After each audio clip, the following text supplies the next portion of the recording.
hijacking an airplane?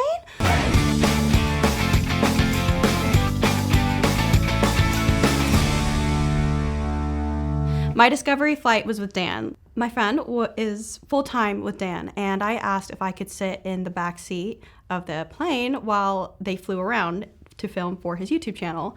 And of course he said yes. I was like, okay. So I show up to his hangar and he was like, hey, do you want to fly this plane today? I'm like, wait, I've never flown a plane. What are you talking about? And he's like, no, it's okay. It's fine. You can do it. So I was like, okay. And of course, for a discovery flight, it's designed for the person who's interested in being a pilot to have fun, right? So they're not knowing or understanding and learning all the nitty-gritty things of it. It's just a very general overview. So I was like, okay, let's do it. I had so much fun. I built a lot of confidence, and it was just such an exciting day. But later on, he's like, would you be interested in flying? And I'm like, you know what? I think I could do this. Like, now that I got behind the yoke, I think I can do it. So I told some of my pilot friends, and everyone's been wanting me to be a pilot for a really long time. So my friend got me hooked up in this scholarship group chat for women in aviation. And they were all rooting for me to find scholarships, and they're all sending me scholarships, and they're all like helping me film and record videos. And there was one day I was recording, and then a scholarship that I applied to, which was Tailwind Waymakers, contacted me and said I won. And this was not even 3 or 4 days after my discovery flight. Like, this was crazy. So I was like, okay. I even have a video on my Instagram of me just screaming, running around my house like a mad woman.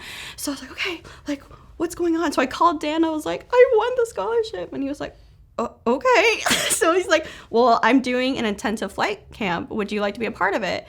I was like, okay. I work full time as an artist. So I was like, what does that look like?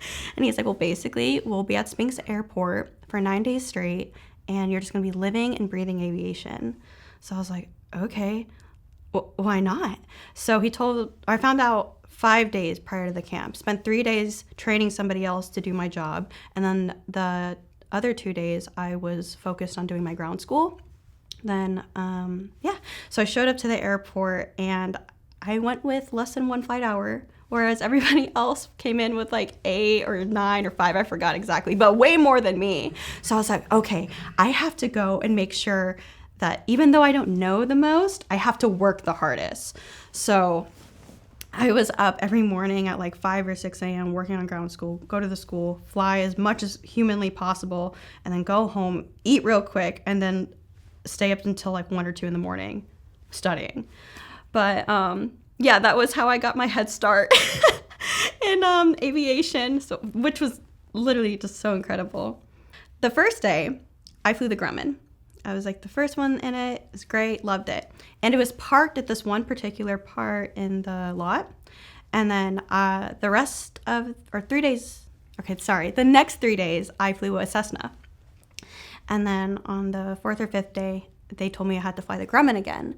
But the Grumman moved different places in the lot. So me being super tired, I just went straight to where the Grumman was initially parked. And it was a different airplane. It was still a low wing, but different paint and everything. Like, I don't know what was going on in my brain. But I was confident. I was like confidently taking off its little hat. It had like a little hat thing on it.